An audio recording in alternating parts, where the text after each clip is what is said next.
There was a time when walking into the bathroom felt like stepping into a world of thoughtful design, cozy charm, and a few odd but unforgettable quirks. Before touchless faucets and LED mirrors, American bathrooms were full of character and features that made them feel personal. But as decades passed, one by one, these small treasures were removed, remodeled, or replaced. Today on Retro America, we'll uncover 10 vintage bathroom features that have quietly vanished from modern homes, and what they tell us about the way we used to live. Number 1. Pink and mint green bathroom fixtures. Step into a post-war American home in the 1950s, and your bathroom likely wasn't white. It was pink, or mint green, or maybe sky blue. From the 1920s onward, color began making its way into bathroom fixtures. But it was the 1950s, in the era of optimism and suburban boom, that the trend exploded. Manufacturers like American Standard and Crane offered bathtubs, toilets, and sinks in soft pastels. Especially Mamie Pink, named after First Lady Mamie Eisenhower, who famously redecorated the White House in rosy tones. Bathrooms weren't just functional, they were fashionable, coordinated down to the tile, wallpaper, and towel sets. But by the late 1970s, bold colors gave way to the clinical look of white and beige, seen as modern and clean. Today, pastel fixtures are making a designer comeback, but for decades, they were considered outdated and often ripped out during renovations. Still, for those who remember, brushing your teeth in a mint green sink was the definition of retro charm. Number 2.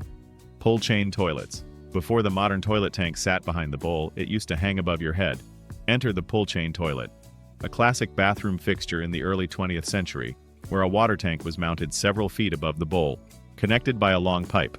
To flush, you reached up and yanked a chain dangling from the tank.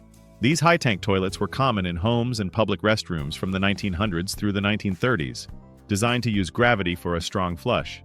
They were loud, mechanical, slightly intimidating, but they were elegant too, with polished wooden seats, ceramic handles, and brass pipes. By the 1940s, lower-profile tanks became the norm, making bathrooms easier to clean and more space-efficient.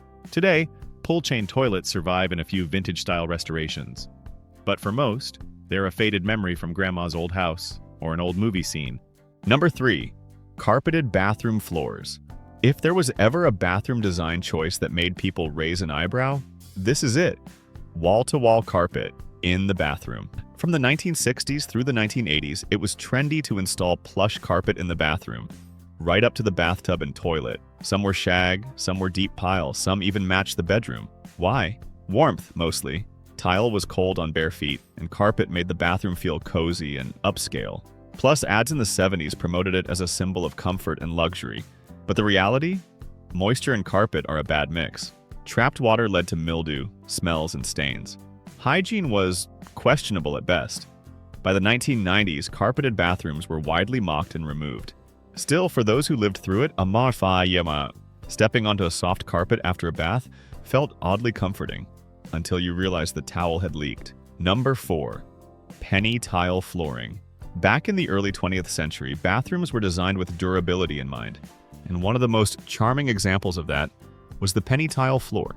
These tiny round ceramic tiles, about the size of a penny, were laid out in intricate patterns, often in white or pastel hues, with black accents or floral borders. Penny tile flooring was especially popular in bathrooms built between 1900 and the 1940s. It was waterproof, easy to clean, and slip-resistant. The grout provided grip, and the patterns added visual flair. You'd often find them in historic homes, vintage hotel bathrooms, or old diners. But as larger ceramic tiles became more affordable in the 1950s and 60s, the penny tile lost popularity.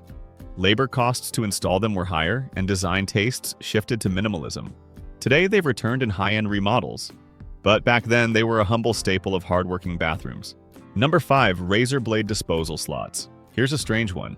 Ever seen a tiny slot in the back of an old medicine cabinet labeled razor blades only? That wasn't a joke. From the 1930s through the 1970s, many homes had medicine cabinets with razor blade disposal slots. Tiny openings that let you drop used blades straight into the wall. No container, no retrieval, just gone forever. This made sense at the time. Men shaved with double-edged blades that needed replacing often. But garbage cans weren't safe for sharp metal, so builders designed a permanent solution. Over the years, thousands of razor blades piled up inside the walls of American bathrooms. creating hidden hazards discovered decades later during renovations. Number 6. Laundry chutes, the magical hole in the wall. The laundry chute was a common sight in mid-century American homes, especially between the 1920s and 1970s. Tucked behind a small metal door in the bathroom wall, often disguised as a cabinet, this clever feature dropped dirty clothes straight to the laundry room or basement below. It was convenience at its best. No hauling baskets down flights of stairs, no messy piles in the hallway. You just opened the door and poof, your damp towels and pajamas were gone. Some homes even had multi-story chutes, linking bathrooms from each floor like a quiet, magical tunnel. But the feature began to fade in the 1980s, when home designs started integrating laundry areas closer to bedrooms. Safety codes also raised concerns, especially about fire hazards or curious children crawling inside.